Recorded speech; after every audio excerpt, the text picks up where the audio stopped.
Today, I've got a little footwork combo that I'm going to break down for you guys. This combo is meant to challenge your rhythm and your foundation, and as we go, we're also going to work to implement our own personality and style into these steps that I'm breaking down. So let's just go ahead and hop into it.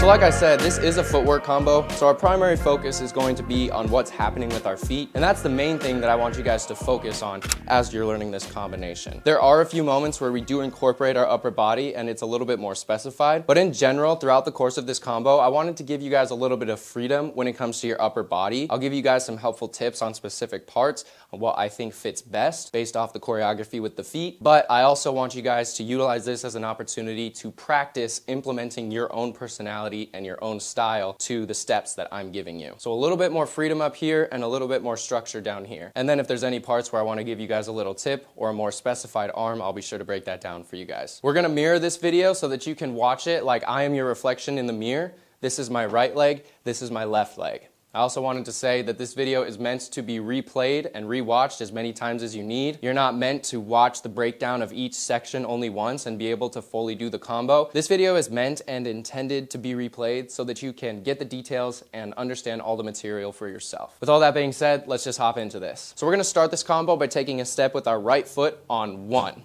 From here, we're gonna think about lifting our left foot up on and bringing our right hand to our knee to push our foot down on 2. 7, 8, 1, and 2. That first step, you can kind of do it however you want. I'm not usually thinking about doing too much there, more so just as a setup before I push this foot down with my hand. I'm not usually doing too much here in this first moment, but if you want to add a little something, then feel free. After we set our foot down on 2, we're going to take a ball change starting with our left foot on and 3. I kind of pull my arms across my body towards the right because from here, I'm going to pull them across to my left side and twist my left foot out on and, coming to my left toe, to then pull it behind my right foot again and go back to where I was on 4. 7, 8, 1, and 2, and 3, and 4. From here, we're going to step onto our right foot into a shamrock on our left foot on and 5. I'm just going to take my arms up here to my chest to bring my feet in on 6 to hop back on and 3, and 4, and 5, and 6, and. From here, I'm going to step with my left foot on 7.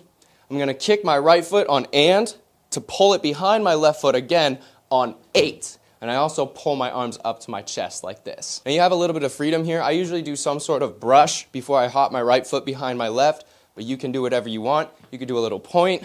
You could do a little circle and pull as you pull your right leg behind. That's a moment where you have a little bit of freedom. This is just simply what I do. And 5, and 6, and 7, and 8. And that will round out our first 8 count. Let's walk it through from the top. We have 5, 6, 7, 8. We go 1, and 2, and 3, and 4, and 5, 6, 7, and 8. From here, we're going to think about shifting our weight onto our left foot on and. We're not really taking a specific step. We're more so just freeing up our right foot so that we can step it to the side on 1. So we're here on 8. We sort of prep to our left foot on and so we can step to our right foot on 1. From here, we're going to cross our right foot all the way over our left foot on and to pull our left foot behind our right foot on 2 to then set it back where it was again on and. 7 and 8 and 1 and 2 and. This is a moment where you really have to be mindful of your weight placement and how you're able to shift your weight. If you're feeling like your feet are slipping on the floor that you're dancing on, one thing that might help, this is a little trick that I learned. It's a little bit gross, so you don't have to do it. But if you take your hand and simply just brush it from your toe to your heel, maybe once or twice, it helps with your grip, and I've already had to do that a couple of times. So if you feel like you're sliding a little bit in this moment, feel free to try that out. That moment is super fast, and we're taking some big steps, so just being mindful of where you are and where you need to go is going to be the key to matching the timing in that moment. 7 and 8 and 1 and 2 and. From here, we're gonna bring our left foot under ourselves again, but this time we're gonna pick up our right foot on 3.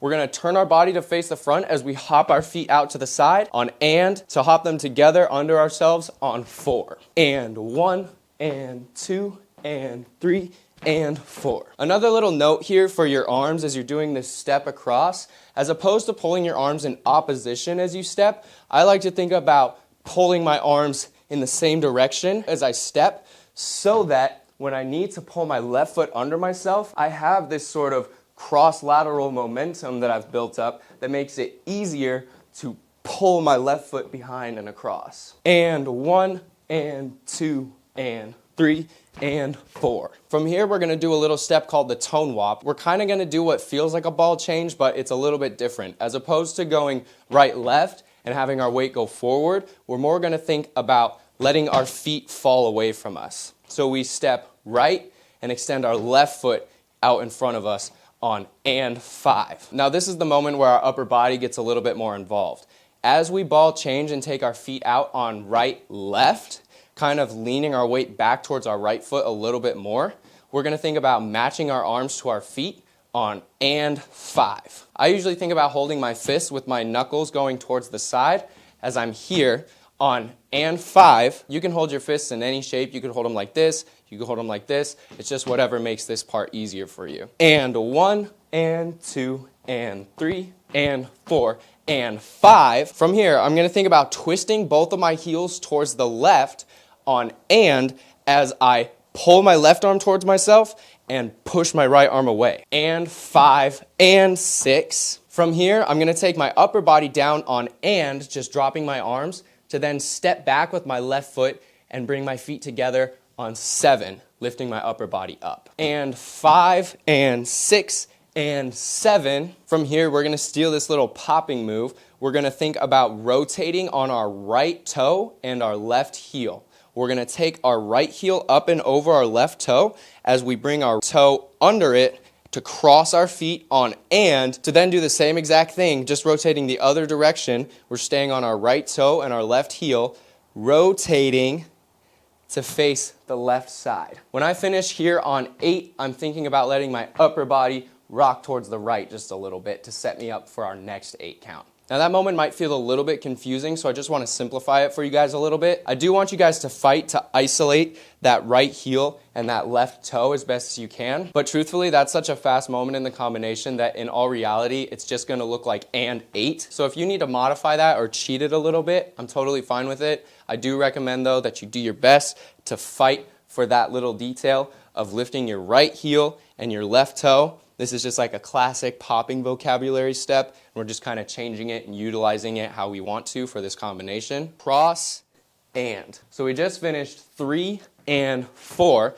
We ball change out to our tone wop on and 5, prepping our arms to twist on and 6, to rock our body forward on and 7, to then do our little popping move. Right foot goes over our left toe on and, to then rotate, left toes are in the air, right heel is in the air on 8, leaning towards the back or towards the right side. 7, 8, and 1, and 2, and 3, and 4, and 5, and 6, and 7, and 8. When I do this little popping step, I usually take my left hand across my body towards my right and then pull it open across to the left. It just kind of helps me with my momentum and my positioning of my upper body. Feel free to implement that arm as well. Just thinking about crossing your left arm over to your right side on and then pulling it over to your left on 8. If you need a little bit of extra help with this step, our legs are already super close together,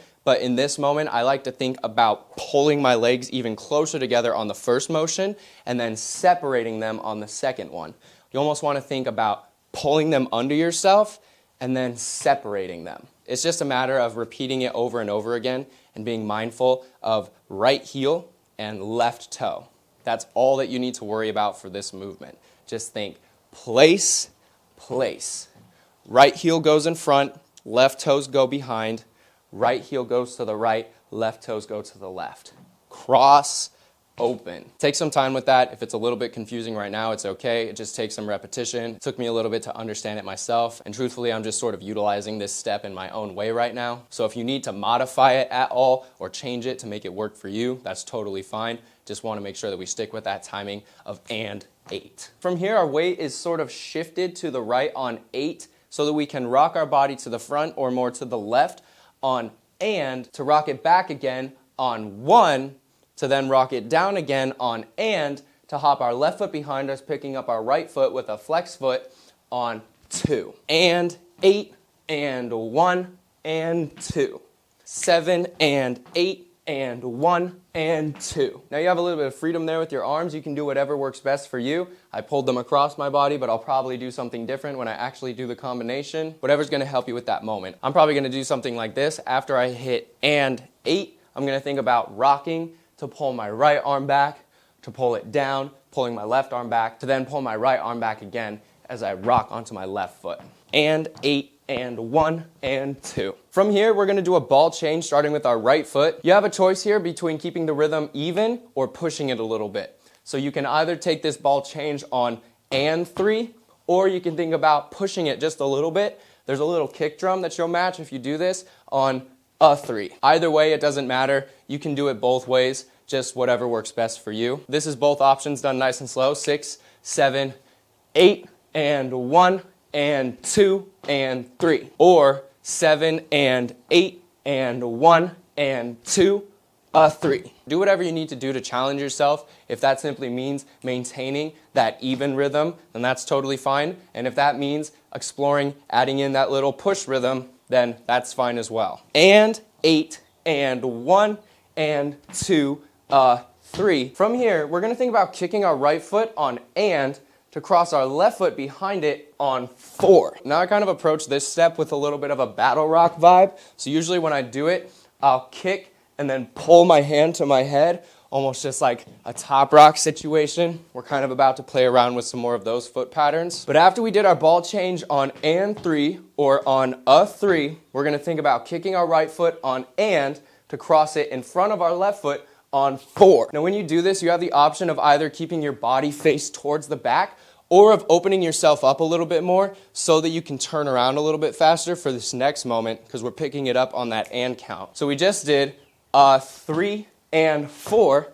We're going to think about taking a little prep step with our left foot on and. That step is really sneaky, and I feel like there's a good chance that it'll get lost. So just being mindful after we kick here on and 4 to step and before we pull our left foot in front of our right foot on 5. We kind of want to treat this moment as a top rock moment, so whatever that means to you. I'm really thinking about rocking my upper body back as I step across my right foot. We just finished and 4 and 5. I'm also thinking about finding this deep, almost scoop vibe as I do it. So it's not just and cross, it's almost like I'm trying to throw my foot in front of my other foot. And 4 and 5. From here, we're going to do the same exact thing, but with our right foot. We're going to step with our left foot on and, rocking our body forward, to then cross our right foot in front of our left foot on 6, to then do it again, rock forward on and, to then cross our left foot in front on 7. From here, we're going to do the same thing,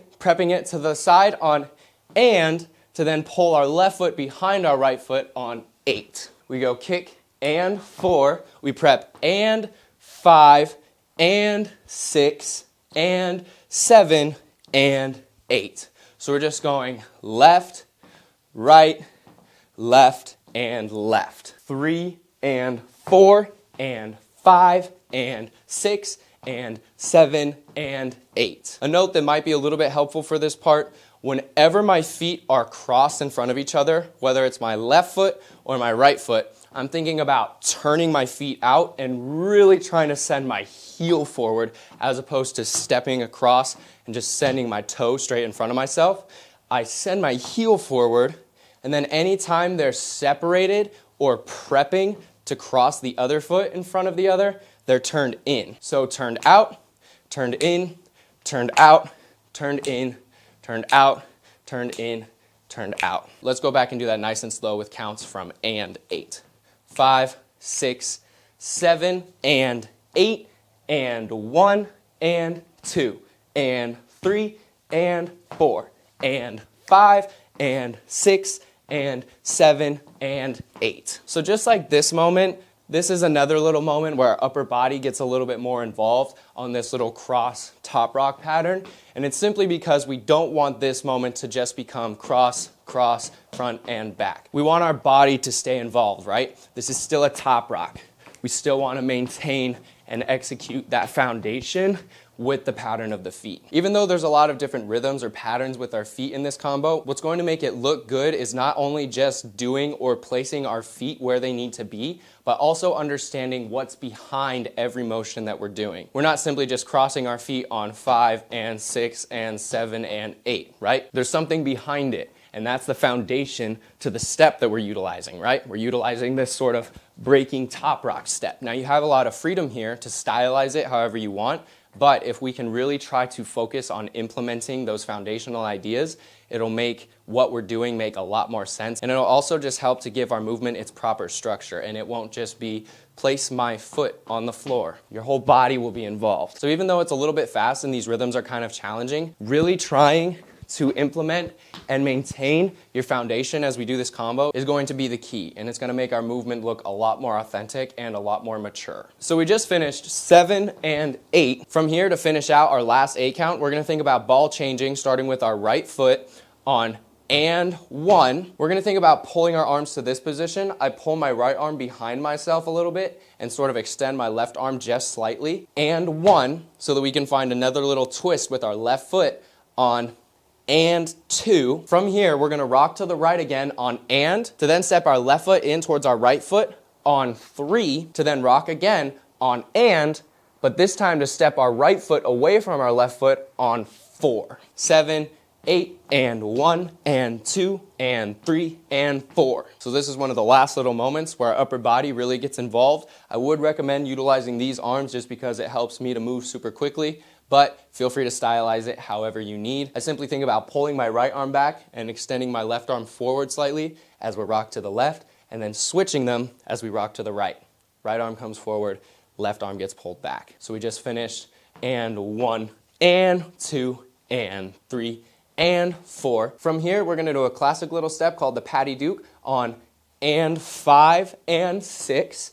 We simply just step our feet together, step our left foot out, step our feet together, step our right foot out, and 5 and 6, step together on and. We're going to hop our feet away from each other, turning our toes in on 7, to then crawl our heels towards each other on and, to then bring our toes together on 8. 5 and 6 and 7 and 8. I simply think about pulling my elbows up as I drop here and then letting them fall down to my side as I crawl my feet together. And that will round out our 4th and final 8 count. Let's go back and try that nice and slow.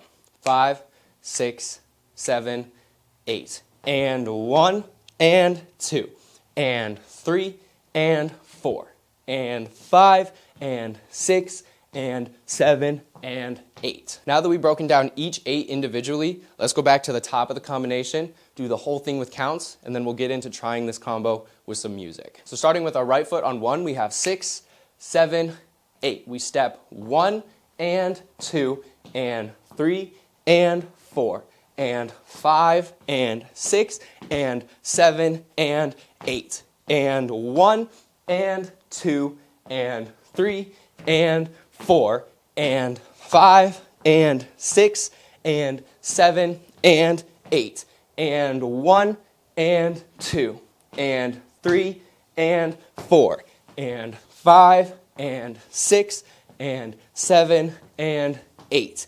And 1, and 2, and 3, and 4, and 5, and 6, and 7, and 8. Now, like I said at the beginning of this combo, feel free to go back and watch that as many times as you need so that you can really understand and digest the information for yourself. Remember to remain mindful of what you're doing in your upper body. I gave you guys a little bit of freedom with this combination, so just make sure that you're actually utilizing your arms to your advantage. Maybe instead of thinking about making your arms look super cool, think about how your arms can be used as a utility or be used to help you to execute the movement with your feet even better. Obviously thinking about your own personal style and just implementing your own personality into the combination and just fighting to find those rhythms and to match those patterns with your feet. And don't forget to have a little bit of fun with it. But that is going to do it for our breakdown of this combination today. I want to thank you guys so much for your time in watching this video. I just want to remind you guys to go and check out The Shed on Instagram and TikTok, and also to click the first link in the description to go check out The Shed on Patreon.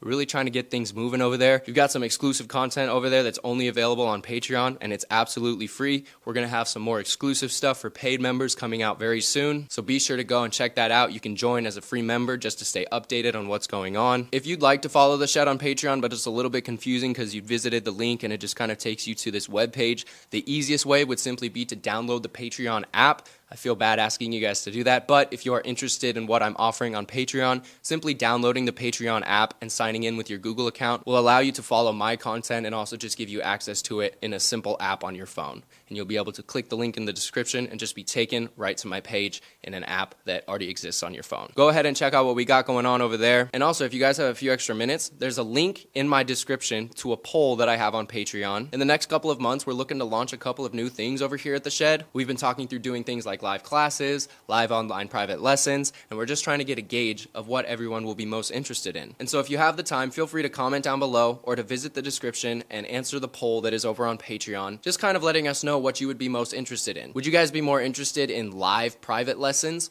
live one-on-one work between you and me so that I can give you feedback and just help take you to the next level in your dance journey one-on-one? Or would it be live group classes, a live experience where I am teaching a group of you guys from around the world? But let me know what you guys would be most interested in. Comment down below, live private lessons or live group classes, and you can also feel free to visit the poll on Patreon and cast your vote there. Once again, I want to thank you guys for your continued support of me and my work. It truly means the world. Thank you to everyone who comments on my videos and just lends support in the various ways that you guys do. Being met with the support that I have from these videos really helps me whenever I'm wondering whether or not doing this is worth it.